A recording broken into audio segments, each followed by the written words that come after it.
I'm Caleb Price. Welcome to Chapter 30, talking about surface processes. So, the entire Earth has a surface. So we're going to be talking about everything that happens on the surface of that Earth. So here I have a diagram of what's going to eventually become the water cycle. The water cycle is driven by the sun. Without the sun, none of this happens. As you recall from an earlier video, the sun's energy travels down to Earth through radiation. That's a transfer of heat. This heat, which mainly hits at the equator, causes evaporation. Evaporation is water molecules coming up into the air, where they eventually come to form clouds. These clouds then travel over land, where precipitation forms. Precipitation can come in the form of snow, water, sleet, any variety of weather. They then form into lakes, rivers, and streams, all the water processes that we know, which then come down into the valleys.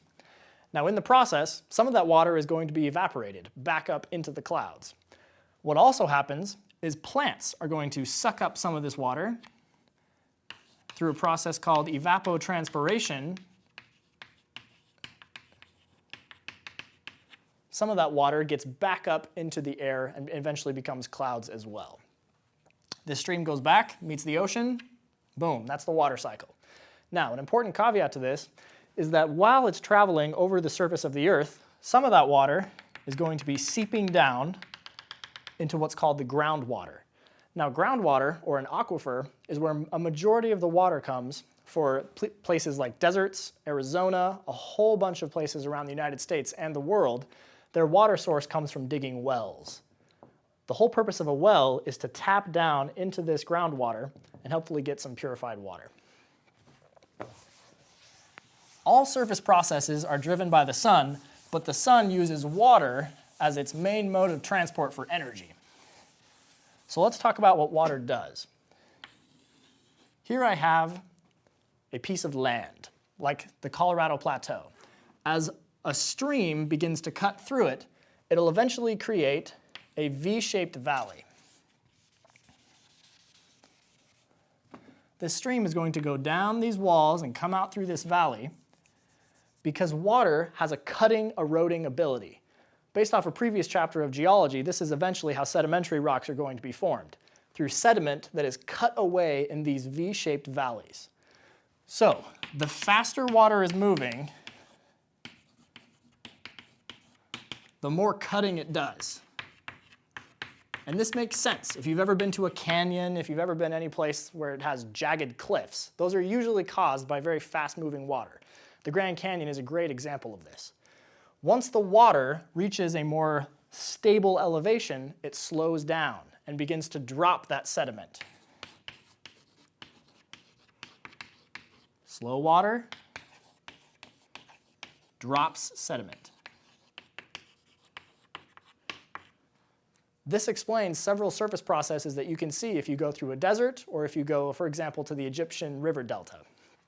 A delta is where, looking on top of the Earth now, you have a coast. And you have a stream that is moving towards the coast. The stream is moving fairly quickly, this river, but as it reaches the ocean, it basically stops. So, slow water drops sediment. As soon as it reaches the ocean, it drops the sediment, and eventually the shore itself gets pushed out into the ocean. This explains what happens at the Mississippi River, at the Amazon. Wherever you have a major river that's depositing into the ocean, you're going to have this type of river delta. It's usually in the shape of a triangle or kind of a wedge going up. A second process is when you have a stream coming out of the mountains and all of a sudden it meets a flat plain, it's going to spread out in a fan shape. It slows down and drops sediment in a fan-shaped structure that is called an alluvial fan.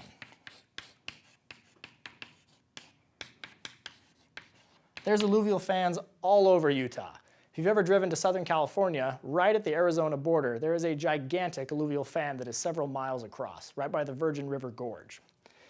These fans can be composed of boulders, particulates, sand, but it spreads out across this valley.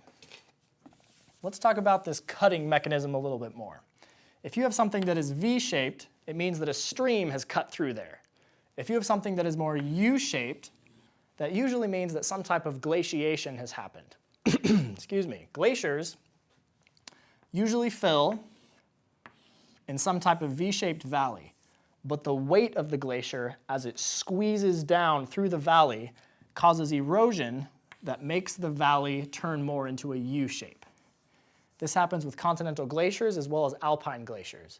If you're ever in a valley that isn't very steep, but is more like a U shape, that was caused by glaciation, normally during the last ice age. These are apparent all over the Alps, as well as over most of the Rocky Mountains. Thank you for joining me for Surface Processes.